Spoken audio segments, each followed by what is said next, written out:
Hey there, crypto enthusiasts. Welcome back to another straightforward tutorial. Today, we're tackling how to send USDC from Arculus Wallet to Robinhood in 2025.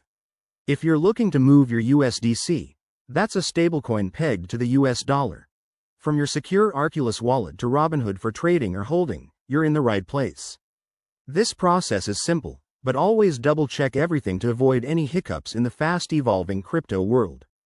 First things first, make sure you have the Arculus Wallet app installed on your device and your Robinhood account set up.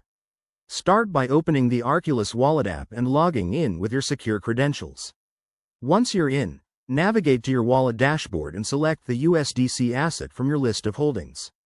It's usually easy to spot with its icon or name. Next, tap on the Send or Transfer option for USDC. You'll be prompted to enter the recipient's wallet address, that's the one from your Robinhood account. Head over to Robinhood quickly to grab it. Go to your Robinhood app, find your crypto wallet section, and copy the deposit address for USDC. Paste that address into the Arculus app, then enter the amount of USDC you want to send.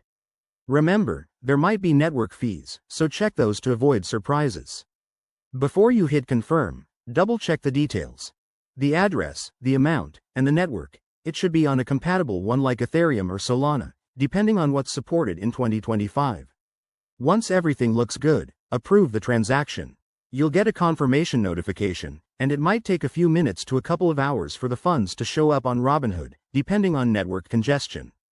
A quick tip: always use the official apps and enable two-factor authentication for extra security. If you run into issues, like a transaction not going through, check the Blockchain Explorer for your transaction status or reach out to customer support. There you have it. You're all set to transfer USDC seamlessly. If this guide helped you, hit that like button, subscribe for more crypto tips, and drop a comment below if you have questions. Stay safe out there in the crypto space, and I'll see you in the next video. Thanks for watching.